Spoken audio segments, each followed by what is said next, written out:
Hello മക്കളെ, നമ്മുടെ JEE first phase exam ഇങ്ങ് അടുത്ത് വന്നിരിക്കുകയാണ്. സോ ഇനി നവംബർ ഡിസംബർ 2 മാസമാണ് കംപ്ലീറ്റ് ആയിട്ട് നമ്മുടെ മുന്നിലുള്ളത്. ഇപ്പോൾ ഒക്ടോബർ ഒരു പകുതിയിലേക്ക് നമ്മൾ എത്തിക്കൊണ്ടിരിക്കുന്നു. ജനുവരി ഒരു മിഡ് വീക്കോട് കൂടി നമ്മുടെ എക്സാം തുടങ്ങുന്നതാണ്. സോ ഇപ്പോൾ ക്ലാസ്സുകളും നമ്മളിങ്ങനെ വൈൻഡപ്പ് ചെയ്തുകൊണ്ടിരിക്കുകയാണ്. ഏകദേശം എൻഡിലേക്ക് എത്തിക്കൊണ്ടിരിക്കുന്നു.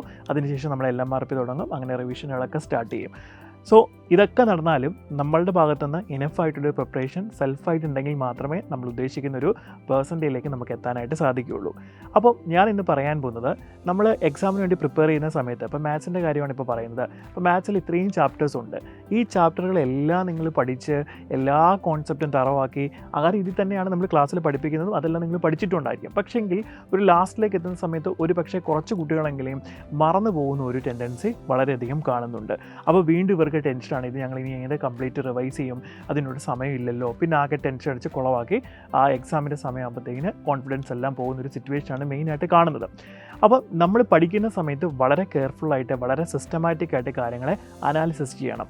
അതായത് ഓരോ ചാപ്റ്ററും നിങ്ങൾ പഠിക്കുന്ന സമയത്ത് നിങ്ങൾ PYQs ചെയ്യുമ്പോൾ നിങ്ങൾക്ക് മനസ്സിലാകും ഓരോ ചാപ്റ്ററിലെയും ഏത് സെക്ഷനിൽ നിന്നാണ് ഏറ്റവും കൂടുതൽ ക്വസ്റ്റ്യൻസ് റിപ്പീറ്റ് ചെയ്ത് ചോദിച്ചിട്ടുള്ളതെന്ന് നമുക്ക് മനസ്സിലാക്കാനായിട്ട് സാധിക്കും. അപ്പം അത് കുറേ വർഷങ്ങളെ ക്വസ്റ്റ്യൻ പേപ്പേഴ്സ് നമുക്ക് നോക്കുമ്പോഴായിരിക്കും അത് മനസ്സിലാക്കാൻ പറ്റുന്നത്. ഏകദേശം ഒരു 2019 മുതലുള്ള ക്വസ്റ്റ്യൻ പേപ്പേഴ്സ് നിങ്ങൾക്കൊന്ന് നോക്കുവാണെങ്കിൽ മനസ്സിലാകും അതിൽ ഓരോ ചാപ്റ്ററിലും റിപ്പീറ്റ് ചെയ്ത് വന്നിരിക്കുന്ന ആ ഒരു സെക്ഷൻ ഏതാണെന്നുള്ളത്.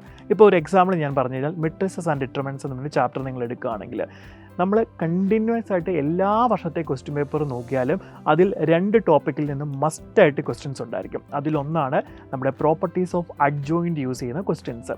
ഓക്കെ, അതുപോലെ തന്നെയാണ് നമ്മുടെ solution of system of linear equation എന്ന് പറഞ്ഞ കോൺസെപ്റ്റ്. അത് നമ്മൾ 3Dയുടെ ഭാഗമായിട്ടാണ് പഠിക്കുന്നുണ്ട്. അപ്പം എന്തായാലും ഈ 2 കോൺസെപ്റ്റിൽ നിന്ന് മസ്റ്റായിട്ട് എന്ത് ചെയ്യുന്നുണ്ട്, ചോദ്യങ്ങൾ ചോദിക്കാറുണ്ട്. അപ്പോൾ ആ ഒരു ടോപ്പിക്ക് നിങ്ങൾ പഠിക്കാതെ പോകാനേ പാടില്ല. അപ്പോൾ മെട്രിസസ് ആൻഡ് ഡിറ്റർമിനൻസ് എന്നൊരു ചാപ്റ്റർ മാത്രം നിങ്ങൾക്ക് നല്ല കോൺഫിഡൻസ് ആണെങ്കിൽ നിങ്ങൾ ആ ചാപ്റ്ററിൽ നിന്ന് ചോദിക്കുന്ന ചോദ്യങ്ങൾക്ക് കൃത്യമായിട്ട് ആൻസർ ചെയ്തിരിക്കണം. അപ്പോൾ നിങ്ങൾ നോക്കേണ്ട എന്താ, ഈ ചാപ്റ്ററിനകത്ത് ഏറ്റവും കൂടുതൽ ചോദ്യങ്ങൾ വന്നിരിക്കുന്നത് എവിടെ നോക്കിയിട്ട് വേണം പ്രിപ്പറേഷൻ കൊടുക്കാനായിട്ട്. അങ്ങനെ ചെയ്യുമ്പോൾ നിങ്ങൾക്ക് എന്തായാലും ഉറപ്പിക്കാം ഈ ചാപ്റ്ററിലെ 2 ക്വസ്റ്റ്യൻസ് അല്ലെങ്കിൽ 4 മാർക്ക് വെച്ചിട്ട് നമുക്ക് 8 മാർക്ക് ഉറപ്പിക്കാൻ പറ്റുന്നതാണ്. അപ്പോൾ ഈ രീതിയിൽ വേണം പ്രിപ്പറേഷൻ കൊണ്ടുവരാറ്. അങ്ങനെയാണെങ്കിൽ ഓരോ ചാപ്റ്ററിലും നമുക്ക് ഏറ്റവും കൂടുതൽ തവണ റിപ്പീറ്റ് ചെയ്ത് വന്നിട്ടുള്ള ക്വസ്റ്റ്യൻസ് ഏത് സെക്ഷനിൽ നിന്നാണ് നമുക്കൊന്ന് നോക്കാം. ഇപ്പോൾ 3 ഡയമെൻഷണൽ ജോമെട്രി നിങ്ങൾ പഠിക്കാൻ പോകുന്നതേ ഉള്ളൂ. അപ്പോൾ 3 ഡയമെൻഷണൽ ജോമെട്രി എന്നൊരു ചാപ്റ്റർ നിങ്ങൾ നോക്കിയാൽ +1ലും +2ലും നമുക്ക് ആ ചാപ്റ്റർ പഠിക്കാനുണ്ട്. അപ്പോൾ ഈ ചാപ്റ്ററിനകത്ത് നമുക്ക് ഏറ്റവും കൂടുതൽ ചോദ്യങ്ങൾ ചോദിക്കുന്നത് shortest distance between 2 skew lines എന്ന് പറയുന്നൊരു കോൺസെപ്റ്റ് ഉണ്ട്. ഇതിൽ നിന്ന് മസ്റ്റായിട്ടും JEE എല്ലാ വർഷവും ചോദ്യങ്ങൾ ചോദിക്കാറുണ്ട്. നിങ്ങൾക്ക് 4 മാർക്ക് ഉറപ്പിക്കാൻ പറ്റുന്ന ഒരു ചോദ്യമാണ്.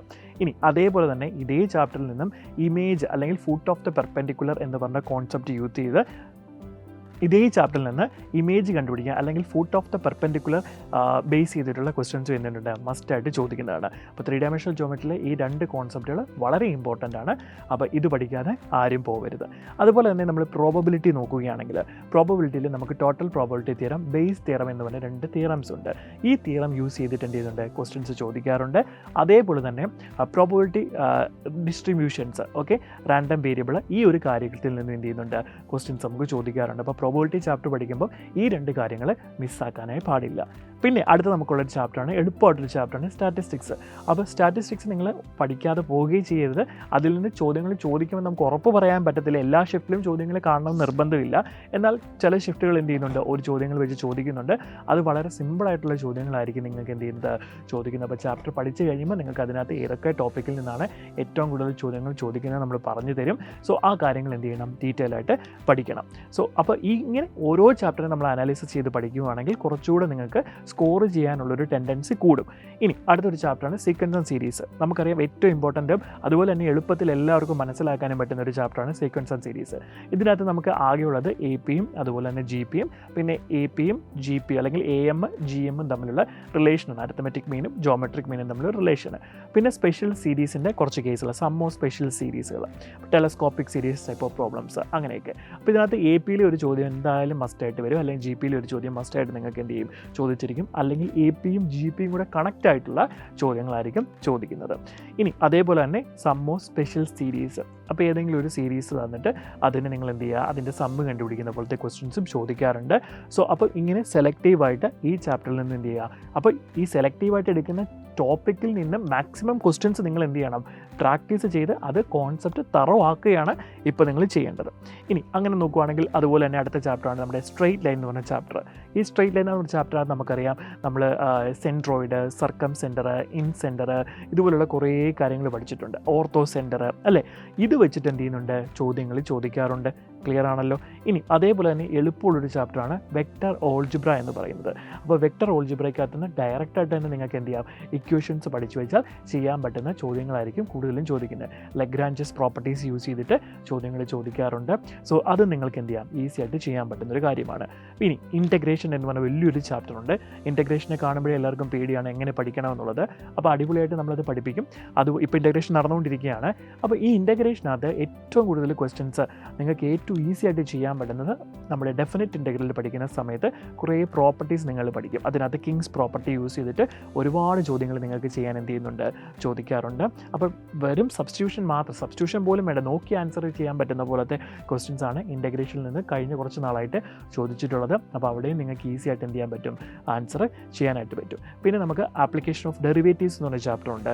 അപ്പോൾ ഈ ചാപ്റ്ററിനകത്ത് നമുക്ക് ഏറ്റവും കൂടുതൽ ചോദ്യങ്ങൾ maxima minima type concept use ചെയ്തും ഇൻക്രീസിങ് ആൻഡ് ഡിക്രീസിങ് ഫംഗ്ഷൻസിൻ്റെ ബേസിലുള്ള ക്വസ്റ്റ്യൻസ് എന്ത് ചെയ്യുന്നുണ്ട്, ചോദിക്കാറുണ്ട്. അപ്പോൾ അത് കൃത്യമായിട്ട് പഠിച്ചു വെക്കണം. ഇപ്പോൾ പിന്നെ അതുപോലെ തന്നെ ചില ഷിഫ്റ്റുകൾ rate of change of quantities തമ്മിലുള്ള ക്വസ്റ്റ്യൻസ് എന്ത് ചെയ്യുന്നുണ്ട്, ചോദിക്കാറുണ്ട്. ഇതൊക്കെ നമ്മൾ ക്ലാസ്സിൽ അടിപൊളിയായിട്ട് പഠിച്ച കാര്യങ്ങളാണ്. അപ്പോൾ ഇത് എളുപ്പമായ, നിങ്ങൾക്ക് ഈ ടോപ്പിക്കുകൾ എളുപ്പമാണെന്നുണ്ടെങ്കിൽ കൃത്യമായിട്ടും ആ ടോപ്പിക്കിൽ നിന്ന് ക്വസ്റ്റ്യൻസ് ചെയ്ത് പ്രാക്ടീസ് ചെയ്യുക തന്നെ വേണം. ഇനി അടുത്ത 2 ചാപ്റ്ററാണ് permutation, combination, binomial theorem. Permutation കോമ്പിനേഷനകത്ത് ഞാൻ കഴിഞ്ഞ വർഷത്തെ ആ ക്വസ്റ്റ്യൻ പേപ്പർ എന്നെ എപ്പോഴും എടുത്തെടുത്ത് പറയാറുണ്ട്. ആ ചാപ്റ്റർ സ്കിപ്പ് ചെയ്തവർക്ക് കഴിഞ്ഞ പ്രാവശ്യം 8ൻ്റെ പണിയാണ് കിട്ടിയത്. കാരണം എന്തെന്ന് വെച്ചാൽ NCERT ടെക്സ്റ്റ് ബുക്കിനകത്തെ അതേ ചോദ്യമാണ് കഴിഞ്ഞ പ്രാവശ്യം പരീക്ഷയ്ക്ക് ചോദിച്ചത്. അതായത് വവ്വൽസ് ഒക്കർ ടുഗദർ ചെയ്യുന്ന എത്ര വേർഡ്സുകൾ നമുക്ക് ഡോട്ടർ എന്ന് പറഞ്ഞൊരു വേർഡ് വെച്ച് ഉണ്ടാക്കാൻ പറ്റും എന്നുള്ള ചോദ്യം. അത് NCERT ടെക്സ്റ്റ് ബുക്കിലെ ചോദ്യമാണ്. അത് ഒരു മാറ്റവും കൂടാതെയാണ് ചോദിച്ചിരിക്കുന്നത്. സോ അപ്പോൾ ബേസിക്കായിട്ട് ഒരുപാട് കാര്യങ്ങൾ നമ്മൾ ആ ചാപ്റ്ററിൽ പഠിച്ചിട്ടുണ്ട്. അപ്പോൾ അറ്റ്ലീസ്റ്റ് നിങ്ങൾ എന്ത് ചെയ്യുക, ഇതുപോലെ ടഫ് എന്ന് നിങ്ങൾക്ക് തോന്നുന്ന ചാപ്റ്ററിലെ NCERT കോൺസെപ്റ്റ് എങ്കിലും നല്ലപോലെ പഠിച്ചിട്ട് വേണം പോകാനായിട്ട്. പിന്നെ ബൈനോമിയൽ തിയറത്തിനകത്ത് coefficient of x raise to 5 ആ രീതിയിൽ ചോദിക്കുന്ന ചോദ്യങ്ങൾ ഒരുപാട് ചോദിക്കാറുണ്ട്.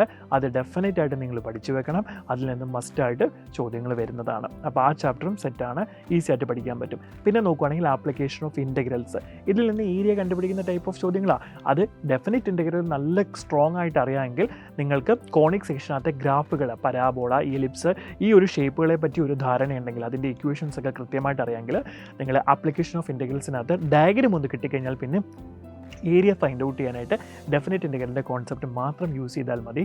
സോ അപ്പോൾ ആ ചാപ്റ്ററും നിങ്ങൾക്ക് അത്രയ്ക്ക് ബുദ്ധിമുട്ടില്ലാതെ വളരെ എളുപ്പത്തിൽ ചെയ്യാനായിട്ട് പറ്റുന്നൊരു ചാപ്റ്റർ തന്നെയാണ്. പിന്നെ നമ്മൾ കോംപ്ലക്സ് നമ്പറിലേക്ക് വരികയാണെങ്കിൽ കോംപ്ലക്സ് നമ്പറിൽ നമുക്ക് ആർഗ്യുമെൻറ്റ്, അതുപോലെ തന്നെ മോഡുലസ്, ഈ 2 കോൺസെപ്റ്റ് വെച്ചിട്ടുള്ള ചോദ്യങ്ങൾ ചോദിക്കാറുണ്ട്. അതുപോലെ തന്നെ നമ്മുടെ ക്യൂബ് റൂട്ട് ഓഫ് യൂണിറ്റി, ഈ കോൺസെപ്റ്റിൽ നിന്നും ചോദ്യങ്ങൾ എന്ത് ചെയ്യുന്നുണ്ട്, ചോദിക്കാറുണ്ട്. അപ്പോൾ ആ ഒരു ഏരിയയും കൃത്യമായിട്ട് എന്ത് ചെയ്യുക, മനസ്സിലാക്കി പഠിക്കാനായിട്ട് ശ്രദ്ധിക്കുക. പിന്നെ നമുക്ക് ഡിഫറൻഷ്യൽ ഇക്വേഷൻ ഒരു ചാപ്റ്റർ ഉണ്ട്. ഇതിനകത്ത് ലീനിയർ ഡിഫറൻഷ്യൽ ഇക്വേഷനിൽ നിന്ന് ഒട്ടുമിക്ക പ്രാവശ്യം എന്ത് ചെയ്തിട്ടുണ്ട്, ചോദ്യങ്ങൾ റിപ്പീറ്റ് ചെയ്തിട്ടുണ്ട്. അതേപോലെ തന്നെ ഹോമോജീനിയസ് ഡിഫറൻഷ്യൽ ഇക്വേഷനിൽ നിന്നും എന്ത് ചെയ്യുന്നുണ്ട്, ക്വസ്റ്റ്യൻസ് ചോദിച്ചിട്ടുണ്ട്. എന്നാലും കൂടുതൽ ചോദ്യങ്ങൾ വരുന്നത് ലീനിയർ ഡിഫറൻഷ്യൽ ഇക്വേഷനിൽ നിന്നാണ്. അപ്പോൾ ഏകദേശം കുറേ ചാപ്റ്ററുകളുടെ കാര്യങ്ങൾ നമ്മൾ ഇപ്പോൾ പറഞ്ഞിട്ടുണ്ട്. പിന്നെ ഇൻവേഴ്സ് ട്രിഗ്നോമെട്രി കൂടി ഞാനൊന്ന് പറയാം. ഇൻവേഴ്സ് ട്രിഗ്നോമെട്രിക്കകത്ത് ഒരുപാട് പ്രോപ്പർട്ടീസ് ഉണ്ട്. അപ്പോൾ അതിനകത്ത് പ്രോപ്പർട്ടീസ് യൂസ് ചെയ്തിട്ട് ചെയ്യുന്ന ചോദ്യങ്ങളായിരിക്കാം ചോദിക്കുന്നത്. അപ്പോൾ ആ പ്രോപ്പർട്ടീസ് ഒരിക്കലും സ്കിപ്പ് ചെയ്യരുത്. കൃത്യമായിട്ട് അത് മിനിമം ആയിട്ടെങ്കിലും നിങ്ങൾ എന്ത് ചെയ്യണം, പഠിച്ചിട്ട് വേണം എക്സാമിന് പോകാനായിട്ട്. സോ അപ്പോൾ ഇത്രയും കാര്യങ്ങൾ നിങ്ങളൊന്ന് ശ്രദ്ധിച്ചാൽ തന്നെ അത്യാവശ്യം, ഇപ്പോൾ ഇത് കേൾക്കുമ്പോൾ ഒരു കോൺഫിഡൻസ് വന്നില്ലേ, ഇതേ കോൺഫിഡൻസ് തന്നെ നിങ്ങൾ എന്ത് ചെയ്യുക, പ്രിപ്പയർ ചെയ്യുന്ന സമയത്ത് ഞാൻ ഈ പറഞ്ഞ പോലെയുള്ള ടോപ്പിക്ക്, അതായത് ഇത് മാത്രം പഠിക്കണം എന്നല്ല പറയുന്നത് കേട്ടോ, നമ്മൾ കംപ്ലീറ്റ് പഠിച്ചതിന് ശേഷം നിങ്ങൾ ഓരോ ചാപ്റ്ററും സ്ട്രെസ് ചെയ്ത് ഒന്നുകൂടെ പഠിക്കുമ്പോൾ ഈ ടോപ്പിക്കുകൾ വിട്ടു പോകരുത് എന്നാണ് നമ്മൾ എന്ത് ചെയ്തത്, ഉദ്ദേശിച്ചിരിക്കുന്നത്. സോ അപ്പോൾ എല്ലാവരും നന്നായിട്ട് തന്നെ പ്രിപ്പയർ ചെയ്യുക. എല്ലാവർക്കും നല്ലൊരു പെർസെൻറ്റേജ് വാങ്ങാനായിട്ട് സാധിക്കട്ടെ. നന്നായിട്ട് കോൺഫിഡൻറ്റോടെ പഠിക്കുക. All the best.